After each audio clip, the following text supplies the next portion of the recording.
겉과 속이 다른 사람을 가리켜서 표리부동한 사람이다, 그렇게 말을 합니다. 비슷한 의미를 가진 양두구육이라는 말이 있습니다. 가게 앞에는 양머리를 걸어놓고 뒤로는 개고기를 파는, 겉과 속이 다른 것을 이야기합니다.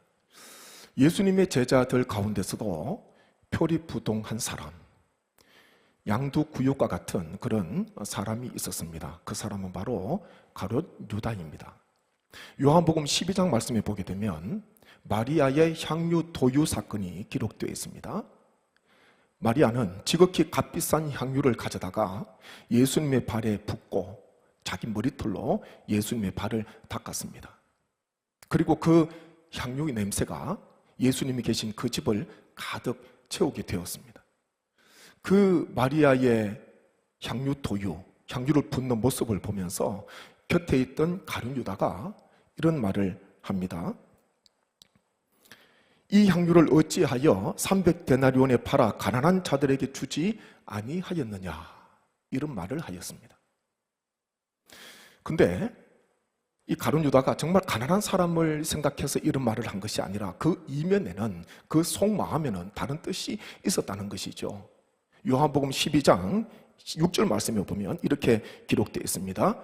이렇게 말하면 가난한 자들을 생각함이 아니요 그는 도둑이라 동계를 막고 거기 넣는 것을 훔쳐가미르라, 그렇게 성경은 기록되어 있습니다.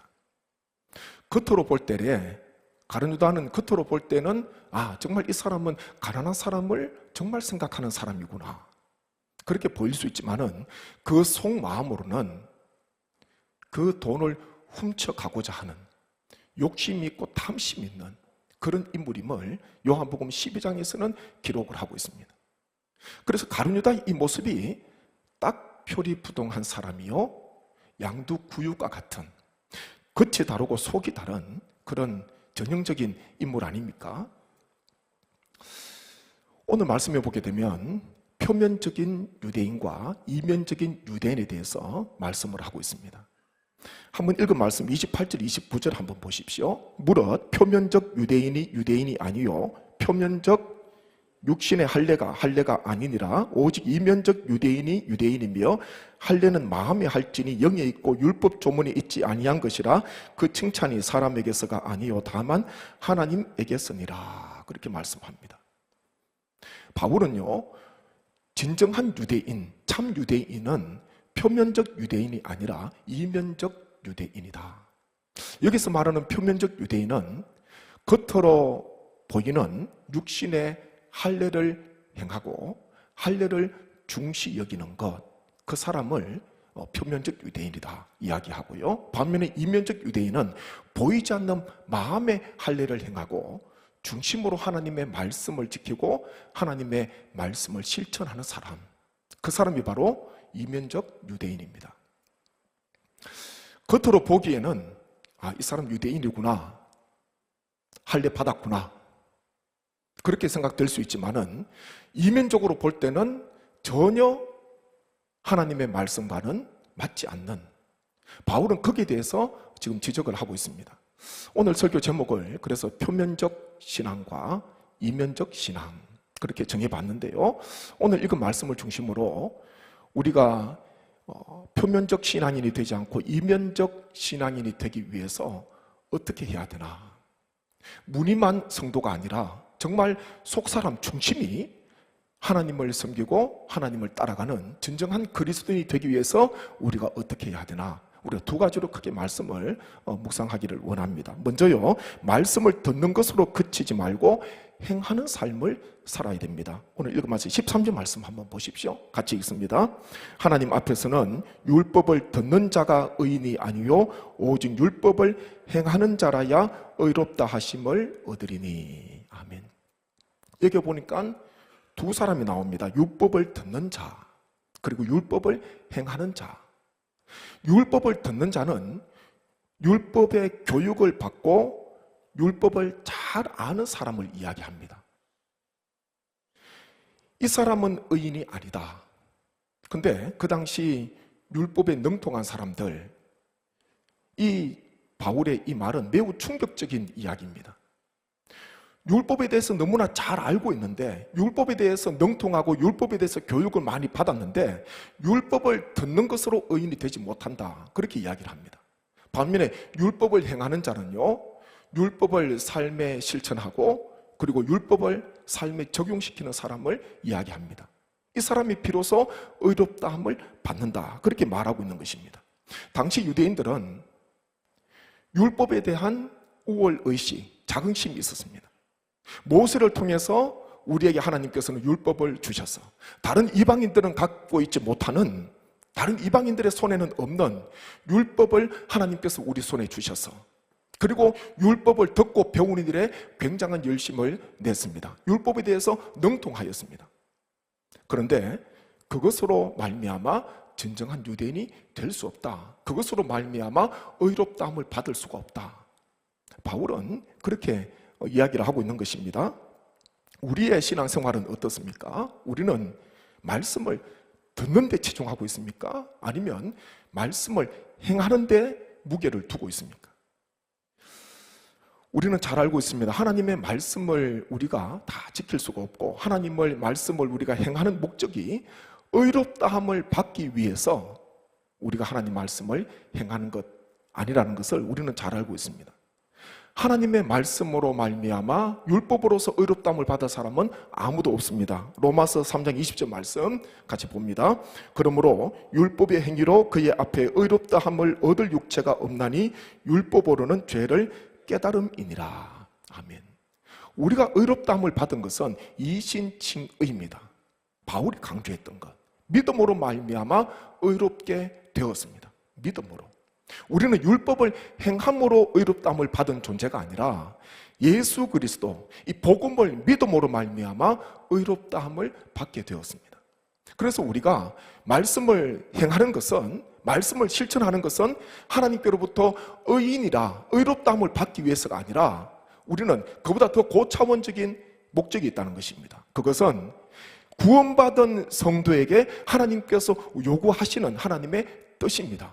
구별된 삶을 살기 위한, 하나님의 백성이요 하나님의 자녀답게 세상에서 구별된 삶을 살기 위해서 우리는 하나님의 말씀을 듣는 것으로 그치지 말고 말씀을 실천해야 되는 것입니다. 그것이 바로 우리가 말씀을 실천해야 되는 목적입니다.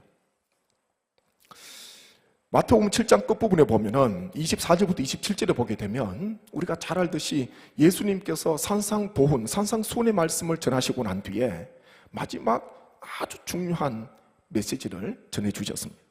산 위에서 같은 장소에서 같은 시간에 같은 말씀을 들은 수많은 무리들에게 이제 곧 산 아래로 내려가서 삶의 자리로 돌아가야 되는데, 생활해야 되는데, 그들에게 우리 주님께서는 아주 중요한 지침이 되는 말씀을 들은 무리들에게 주신 말씀이 있습니다.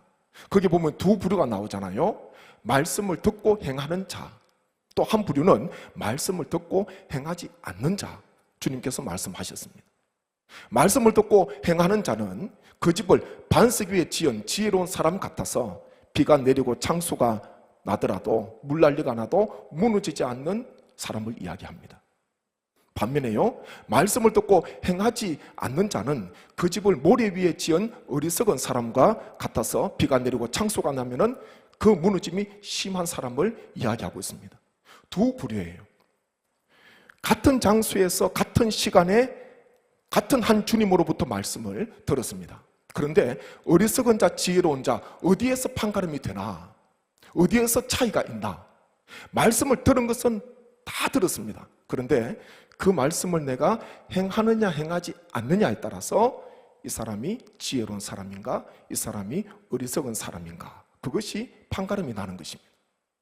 말씀을 듣는 것에서 그치는 것이 아니라 들은 말씀을 행하는 삶을 살아라. 산 위에서 다 주님의 말씀을 들었습니다. 산상보훈의 말씀을 들었는데 주님께서는 이제 급한 마음으로 또 산 아래로 내려가는 사람들에게, 무리들에게 들은 말씀 행해, 들은 말씀 행해야 돼.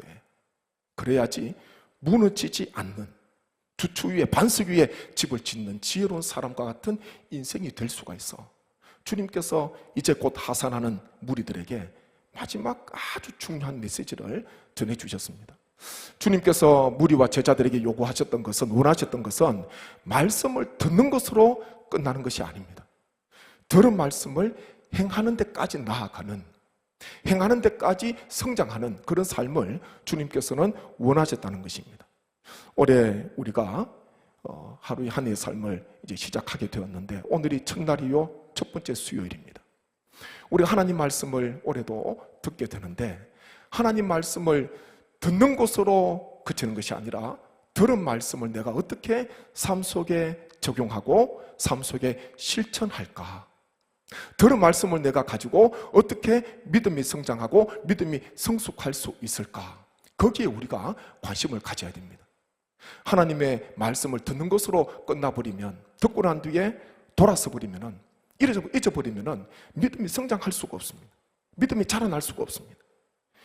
믿음이 있는 것처럼 보이지만은 마치 광풍을 만나게 되면은 나에게 믿음이 정말 있는가?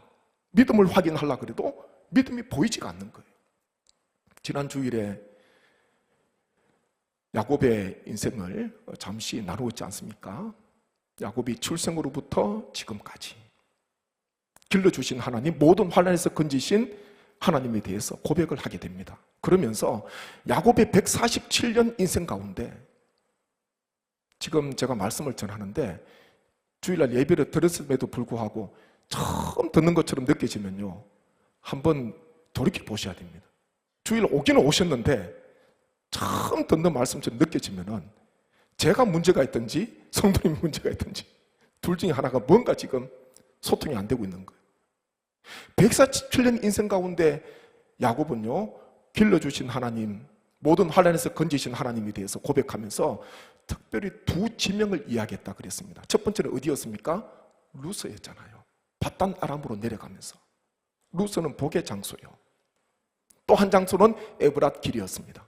밧단 아람에서 다시 가나안 땅으로 오는 길을 이야기하고 있습니다. 에브랏 길은 고통과 눈물, 14년 동안 일해서 얻은 아내 라헬을 거기에 묻어야 되는, 베냐민을 낳으면서 죽음을 보게 되는 그와 같은 통곡과 아픔이 있는 장소가 바로 에브랏 길이었습니다.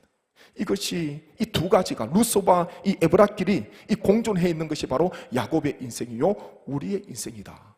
그런 말씀을 나누었습니다. 그 말씀을 듣고 난 뒤에 까마득히 잊어버리면 안 됩니다. 아, 나에게도 루스와 같은 장소가 있어. 나에게도 루스와 같은 하나님의 은혜를 만나고 하나님의 복을 체험한 장소가 분명히 있어. 반면에 나에게도 에브랏 길과 같은 고통과 눈물, 어찌할 바를 알지 못해서 신음하고 하나님 앞에 눈물 흘렸던 그와 같은 장소도 있어. 아, 이것이 우리의 인생이구나, 내 인생이구나. 그래도 야곱이 147년 임종을 앞두고 나를 길러주시고 모든 환난에서 건지신 하나님을 고백하고 하나님의 영광을 높였던 것처럼, 아, 나도 마지막 주님 부르시는 그날에 지금까지 길러주시고 환난에서 건져주신 하나님을 내가 마지막 주님 부르실 때에, 주님께서 나를 부르실 때에 내가 하나님을 찬양하고 하나님 앞에 고백하는 인생으로 나는 마칠 거야. 이 정도까지 묵상하게 되면요, 이거 생각나게 되면은 말씀 제대로 들으신 거예요. 그런데 아마 이 자리는 다 생각이 나시겠죠. 이 말씀이 무슨 말씀인가 아무것도 생각이 안 나면요, 어떻게든 금식을 하시든지 결단을 하시든 어떻게든 새롭게 하셔야 됩니다. 우리는 하나님 말씀을 듣고 난 뒤에 나에게 적용을 해야 됩니다. 삶 속에서 듣는 것으로만 그치는 것이 아니라 실천하는, 행하는 그런 삶을 살아가셔야 됩니다. 또 하나는요, 남을 가르치기 전에 자신을 먼저 가르쳐야 된다. 우리가 17절부터 23절 말씀 길지만은 한번 보십시오. 같이 한번 교독합니다. 유대인이라 불리는 내가 율법을 의지하며 하나님을 자랑하며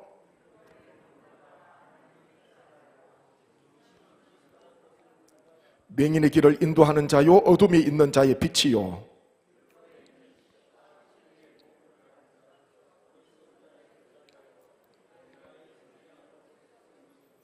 그러면 다른 사람을 가르치는 내가 내 자신은 가르치지 아니하느냐? 도둑질하지 말라 선포하는 내가 도둑질하느냐?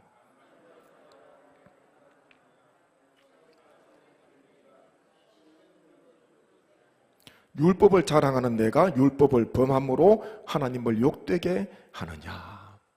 이 무슨 말씀이냐 하면요, 교사로서 또 모범을 가진 자로서 선생으로서 인도자로서 하나님을 율법을 의지하고 하나님을 자랑하고 하나님의 뜻을 분간하면서 스스로 믿는 자다, 그렇게 자칭하면서도 오히려 자신이 율법을 범함으로 하나님을 욕되게 하는 것, 거기에 대해서 지금 바울이 지적을 하고 있습니다. 앞에 서서는 잘 가르쳐요. 교사처럼 보이고 인도자처럼 보이고 선생처럼 보입니다. 그런데 뒤로 가서는요, 자기가 가르친 율법대로 살아가지 못하는, 오히려 율법을 범함으로 하나님을 욕되게 하는 그런 삶을 살아가는 유대인들을 바울은 질책하고 있는 것입니다. 그렇다면은 왜 이런 삶이 되었는가? 방금 읽은 말씀에 보면 아주 중요한 메시지가 있는데요, 21절 앞에 보면은 그렇게 기록되어 있습니다. 그러면 다른 사람을 가르치는 내가 내 자신은 가르치지 아니하느냐? 바울은 의문문을 형식을 가지면서 반문하고 있습니다. 너가 다른 사람은 그렇게 잘 가르치는데 왜 너 자신은 가르치지 않았어? 율법을 가르치는 자가 오히려 율법을 범하게 되는 것, 바울은 그 이유에 대해서요, 자기 자신에게 율법을 적용하지 않았기 때문에, 다른 사람은 가르치는데 자기 자신을 가르치지 않았기 때문이다, 그렇게 이야기를 하고 있는 것입니다. 자신을 길들이는 건 아주 어렵습니다. 쉽지 않은 것 같아요. 이제 새해가 시작되면은 사람들은 저마다 계획을 세웁니다. 올해는 다이어트도 좀 하고, 올해는 책도 좀 더 읽고, 올해는 좀 더 선한 일을 하고, 여러 가지 계획들을 몇 가지 세우게 되지 않습니까? 새해가 되면은 누구나 그런 것 같아요. 아이들이 방학 시작하면 계획표를 세우듯이 그렇게 올해는 뭔가 몇 가지 다짐을 합니다. 근데 그게요, 얼마 가지 못합니다. 그게 루틴으로 넘어가야 되는데 그게 얼마 가지 못해서 그냥 무너지는 것을 보게 되는 것입니다. 올해는 이런 삶을 살 거야, 올해는 이것 좀 할 거야, 마음에 작심을 하는데 오래 가지 못하더라고요. 왜냐하면 그동안 해왔던 구습, 그동안 나의 길들여져 있는 그 습관들을 그것 벗어버리기가 쉽지 않습니다. 생각해 보십시오. 5년, 10년 동안 길들여져 있는 그 습관, 내가 한번 결심한다고 되겠습니까? 아닙니다. 그거 바꾸기가 얼마나 어려운지 모릅니다. 그래서 가장 어려운 것은요, 자기를 변화시키는 거예요. 자기 자신을 변화시키는 것입니다. 그것은 부단한 노력이 아니면은 정말 자기를 쳐서 어떻게든 작심하고 작정하고 결단하고 그것 하지 않으면은 할 수가 없는 것이잖아요. 우리가 김유신 장군의 이야기를 알고 있을 것입니다. 그 여인 만나기를 좋아해서, 주막 가는 거 좋아해서 나는 이제는 안 갈 거야 작정했다 그러죠. 나는 이제 결코 안 갈 거야. 그 기생들 내가 만나지 않을 거야. 기생을 만나면서 좋은 장군이 될 수 있겠습니까? 그거는 할 수가 없어요. 결심을 하고 작정을 합니다. 근데 하루는 보니까 그날도 술에 취해서 있는데 말을 탔는데요, 그 말이 어디로 갔냐 하면은 기생집문 앞에 가 있었다 그러죠. 술에서 깨어나 보니까 기생집 앞에 있어요. 말이 자기를 그쪽으로 데리고 왔습니다. 누가 잘못했습니까? 말이 잘못했습니까? 김유신이 잘못했습니까? 말은요, 그동안 주인이 계속 거기 갔으니까 오늘도 가겠지 싶어서 주인을 태우고 거기에 간 거예요. 기생집에 간 거예요. 근데 이 장군이 어떤 결단을 했습니까? 그 자리에서 칼을 빼냈어요. 검으로 말의 목을 쳐서 죽이는 결단을 이야기합니다. 내가 앞으로 여기 오지 않을 거야. 말이 무슨 잘못이 있습니까? 주인이 그렇게 길들여 줬는데. 근데요, 내가 앞으로는 절대로 내가 이 집에는 안 올 거야. 자신의 결심, 정말 뼈를 깎는 그런 아픔으로 결단하기 위해서 칼을 빼서 말의 목을 쳤다는 그런 일화가 있지 않습니까? 뭔가 그만큼 뭔가 희생을 치러야지, 대가를 지불해야지 변화가 일어날 수가 있습니다. 혹자가 그런 이야기를 하더라고요. 유학이 쉬웠으면 유학을 10번, 20번도 다녀왔을 것이다, 그런 이야기를 하더라고요. 유학에 대해서도 한 번쯤은 다 생각을 합니다. 한번 다녀올까? 준비 한번 해볼까?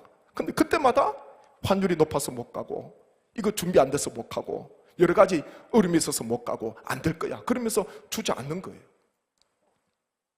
유대인들은 교사로, 선생으로서 모범이 되는 자로 사람들이 그렇게 비춰줬지만은 오히려 자신이 도둑질하고 간음하는, 오히려 율법을 범함으로 하나님을 욕되게 하는, 정말 자신을 쳐서 자신을 가르쳐야 되는데 그것 하지 못한 것입니다.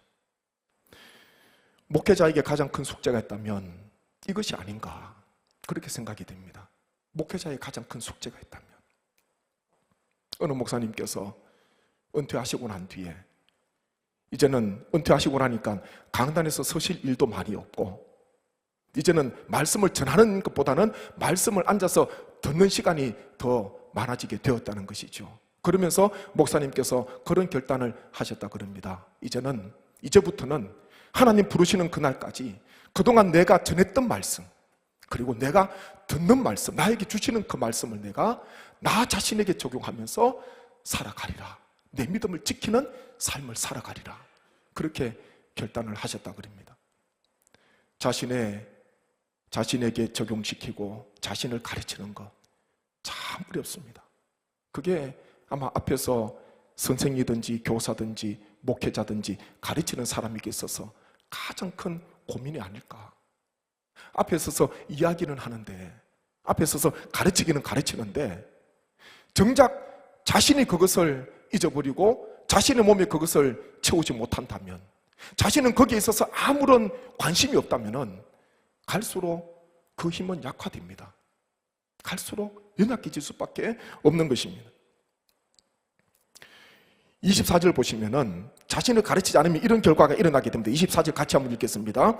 기록된 바와 같이 하나님의 이름이 너희 때문에 이방인 중에서 모독을 받는도다. 누구 때문에요? 너희 때문에. 유대인들 때문에. 말씀을 지키지 않음으로, 범함으로 하나님을 욕되게 하는 유대인들 때문에 이방인들에게 하나님께서 모욕을 받는다, 그렇게 말씀합니다. 어떤 사람이 그런 이야기를 했습니다. 가르침의 깊이가 없이 계속되는 교세의 확장은 훗날 교회를 허약하게 만든다. 아주 중요한 이야기를 했습니다. 가르침이 없이 교세 확장에만 관심이 혈안이 되어 있으면 나중에 그 교회는 약화될 수밖에 없다는 것입니다. 체격도 중요하지요. 체격이 커야 됩니다. 크면 좋겠지요. 체격도 중요하지만은 눈에 보이는, 그보다 더 중요한 것은 체격보다 무엇이겠습니까? 체력이다.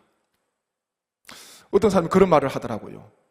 몇십 년 전보다 지금 학생들이 더 신장도 많이 커졌죠. 남성이나 여성이나. 체격이 요즘 보면요, 웬만해서 학생들이 얼마나 큰지 몰라요. 제가 자녀 축복기도회 특별수비기도 마지막 날 하게 되면은 손을 올리잖아요. 손을 올리는데 키가 커가지고, 저도 겨우 올리는 학생이 있어요. 이렇게 올리는데 앞에 키가요 커요. 평균 신장도 더 높아지게 되고 더 커지게 되고, 그런데 체격은 커졌는데 체력이 약해졌다, 인내심도 약해졌다, 그렇게 평가하는 분이 있더라고요. 우리의 성도의 신앙도 마찬가지, 영적인 체력도 마찬가지입니다. 나 자신이 하나님 말씀을 적용하지 않으면 우리는 갈수록 체력이, 영적인 신앙의 체력이 약해질 수밖에 없습니다. 좀 전에 읽은 말씀, 우리가 혹 부족하여서 우리가 하나님 말씀을 범하지 못하고 세상 속에서 빛과 소금의 삶을 살지 못하면 우리의 부족한 행실로 말미암아 하나님의 영광이 가려워지는 것입니다. 그러니까 하나님께서 모독을 받으시느냐, 하나님께서 영광을 받으시느냐, 그것은 성도님 한 분 한 분의 삶과 직결되어 있다는 것입니다. 마태복음 5장 16절 말씀 같이 한번 읽겠습니다. 같이 읽습니다. 이같이 너희 빛이 사람 앞에 비치게 하여 그들로 너희 착한 행실을 보고 하늘에 계신 너희 아버지께 영광을 돌리게 하라. 아멘. 주님께서 하신 말씀은 착한 행실을 통해서 세상 사람들이 너희의 착한 행실을 보고 하나님 아버지께 영광을 돌리게 하라. 그렇게 말씀하셨습니다. 우리는 하나님의 영광을 가릴 수도 있고 하나님의 영광을 드러낼 수도 있습니다. 그것이 바로 우리 성도에게 주어져 있다는 것. 이것이 얼마나 엄중한 말씀입니까? 얼마나 마음에 부담이 되는 말씀입니까? 하나님께서 모독을 받으시는가 하나님께서 영광을 받으시느냐는 나에게 달려있다. 내가 어떻게 하느냐에 따라서 달려있다. 그것을 우리는 올 한 해 기억을 하셔야 되는 것입니다. 올 새해 또 첫 수요 예배를 드리면서 우리는 표면적 신앙인이 아니라 이면적 신앙인이 되어야 됩니다.